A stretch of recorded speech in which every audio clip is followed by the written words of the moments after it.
कहते हैं जायदाद, सक्सेस और पावर भाइयों को भी जानी दुश्मन बना देती है। हम सभी ने देखा है कैसे बिजनेस के लिए अनिल और मुकेश एक दूसरे को कोर्ट तक घसीट चुके हैं। कभी अनिल अंबानी अर्श का सफ़र किए तो कभी उन्हें फर्श पर भी आना पड़ा है।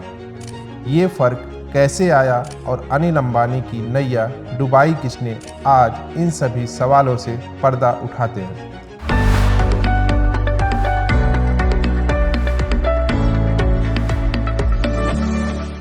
कहते हैं जायदाद, सक्सेस और पावर भाइयों को भी जानी दुश्मन बना देती है। फिर चाहे बात इस एरा के अनिल और मुकेश अंबानी की हो या फिर महाभारत के कौरवों और पांडवों की हो, हम सभी ने देखा है कैसे बिजनेस के लिए अनिल और मुकेश एक दूसरे को कोर्ट तक घसीट चुके हैं।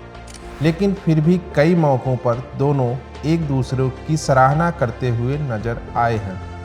यानी कि दोनों भाइयों के बीच की टकराव किसी कांटे भरी सेज से कम नहीं रही है। कभी अनिल अंबानी अर्श का सफ़र किए तो कभी उन्हें फर्श पर भी आना पड़ा है। मगर कहते हैं कहीं ना कहीं इस बर्बादी में मुकेश अंबानी का भी हाथ रहा है। आज भले ही दोनों भाइयों की शोहरत में ज़मीन आसमान का फ़र्क हो, लेकिन ये फ़र्क कैसे आया और अनिल अंबानी की नैया डुबाई किसने, आज इन सभी सवालों से पर्दा उठाते हैं।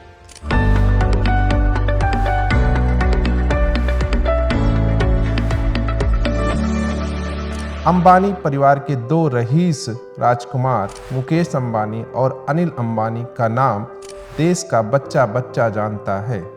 इन दोनों भाइयों के बीच लव हेट रिलेशन इतना एक्सट्रीम रहा है कि मुकेश अंबानी ने एक इंटरव्यू में अपने भाई पर जासूसी तक का आरोप लगाया था, जिसकी प्रतिक्रिया में अनिल ने भी बड़े भाई पर मानहानि का दावा ठोकने से पीछे नहीं रहे। यह वह दौर था जब अनिल अंबानी दौलत और शोहरत की ऊंचाइयों को छू रहे थे, लेकिन फिर कर्ज की आंधी में कुछ ऐसे फंसे कि उभर ही नहीं पाए। दोनों भाइयों के बीच जीत हार और टकराव का असल सफ़र तब शुरू हुआ जब साल 2002 में धीरूभाई अंबानी इस दुनिया से चल बसे। लोगों को उम्मीद थी दोनों भाई रिलायंस ग्रुप की बागडोर संभाल लेंगे, लेकिन कारोबार और व्यापार की कीमत के आगे रिश्तों का मोल छोटा पड़ गया। 3 सालों तक कोर्ट कचहरी में एक दूसरे के खिलाफ कड़वाहट उगलने के बाद साल 2005 में दोनों भाइयों में बंटवारा हो गया। मां कोकिलाबेन के कहने पर मुकेश अंबानी को पेट्रोकेमिकल्स और ऑयल गैस का पुराना कारोबार सौंपा गया। वहीं मॉडर्न एरा के सारे प्रॉफिटेबल बिजनेस जैसे टेलीकॉम, फाइनेंस और एनर्जी यूनिट्स अनिल अंबानी की झोली में आ गए। मगर यह बंटवारा कोई सामान्य बंटवारा नहीं था। यहाँ पे प्रोफेशनल लेवल पर दोनों भाइयों के बीच आगे निकलने की होड़ लग गई थी। मुकेश का काम पहले की तरह अच्छा चल रहा था। वहीं अनिल ने रिलायंस कॉरपोरेशन का नाम बदलकर RADAG कर दिया, यानी अनिल धीरूभाई अंबानी कर दिया। विरासत में मिले एज बिजनेस टेलीकॉम में उन्होंने अच्छी खासी ग्रोथ दिखाई, जिस वजह से भाइयों में कड़वाहट और बढ़ती गई। कहा जाता है तब मुकेश अंबानी की दौलत और अनिल अंबानी की दौलत में ज़्यादा फर्क नहीं था। उस वक्त लगता था आने वाले कुछ सालों में छोटा भाई अपने बड़े भाई को मात दे देगा। फोर्ब्स की लिस्ट में भी सिर्फ 3 साल में अनिल अंबानी की संपत्ति में 3 गुना इजाफा हुआ था। वहीं साल 2008 में वे दुनिया के 6ठे सबसे अमीर आदमी बन गए थे।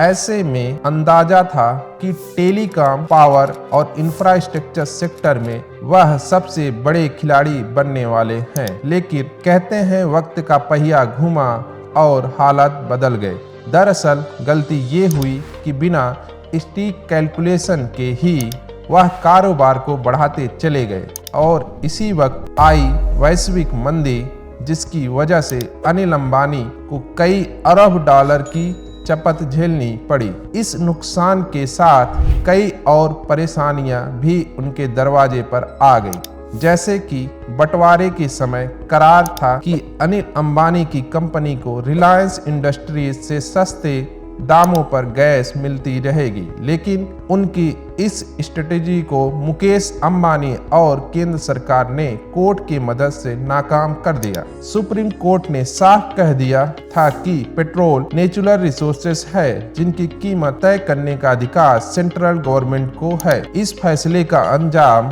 ये हुआ कि अनिल अंबानी को ऊंची कीमतों पर गैस की सप्लाई खरीदनी पड़ गई। इसी के साथ साल 2010 में मुकेश अंबानी ने टेलीकॉम सेक्टर में भी कदम रखा, जबकि बंटवारे के समय दोनों भाइयों में एग्रीमेंट हुआ था कि 5 साल तक वे दोनों एक दूसरे के बिजनेस सेक्टर में नहीं आएंगे। लेकिन इस एग्रीमेंट के खत्म होते ही मुकेश ने फैसला लिया कि वह टेलीकॉम सेक्टर में इन्वेस्ट करेंगे। वर्ष 2016 था जब जियो की एंट्री ने टेलीकॉम सेक्टर को हिलाकर रख दिया। 4G टेक्नोलॉजी के साथ जियो ने रिलायंस कम्युनिकेशन समेत कई बड़ी टेलीकॉम कंपनियों को बर्बाद कर दिया, जिसकी वजह से अनिल अंबानी की कंपनी कर्ज में डूब गई। नौबत यहां तक की आ गई कि अनिल को अपनी कंपनी के एसेट बेचकर कर्ज चुकाने के लिए मजबूर होना पड़ा, और फिर लाख कोशिशों के बाद भी जो एक डील होने वाली थी वो भी खारिज हो गई,